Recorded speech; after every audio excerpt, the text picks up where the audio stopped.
वाले हैं। इस एग्जाम में नवाब, हीर और क्लास के बाकी सभी बच्चे शामिल हैं। जैसे ही एग्जाम शुरू होता है, पूरे क्लासरूम में सन्नाटा छा जाता है। नवाब पूरी गंभीरता के साथ अपना पेपर सॉल्व करता हुआ दिखाई देता है। वहीं अर्जुन भी पूरे फोकस के साथ सवालों के जवाब लिखने में जुटा हुआ है। हीर भी पूरे कॉन्फिडेंस के साथ एग्जाम दे रही है, जबकि टीना और उसका पूरा गैंग ग्रुप भी एग्जाम में बैठा हुआ नजर आता है। लेकिन इस एग्जाम के पीछे टीना की मंशा कुछ और ही है। टीना किसी भी हाल में चाहती है कि हीर इस एग्जाम में फेल हो जाए। इसके लिए वह पहले से ही कोई नई चाल चलने की प्लानिंग कर चुकी है। जैसे जैसे एग्जाम आगे बढ़ता है, टीना बार बार हीर की तरफ देखती रहती है और मौका तलाशती रहती है कि कैसे हीर को मुसीबत में डाला जाए।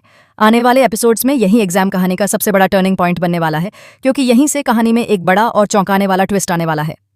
क्लासरूम में फर्स्ट बेंच पर हीर बैठी हुई है और ठीक उसके बगल में नवाब बैठा हुआ है।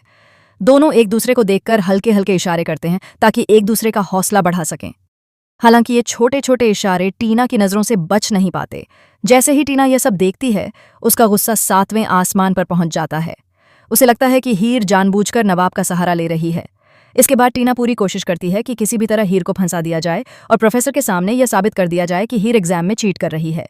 वह बार बार इधर उधर देखकर अपने गैंग के साथ इशारों में बात करती है और कोई ना कोई चाल चलने की सोचती रहती है। लेकिन कहानी में असली ट्विस्ट तब आएगा जब एग्जाम खत्म होने के बाद यह सामने आएगा कि आखिर कौन पास होता है और कौन फेल। आने वाले एपिसोड्स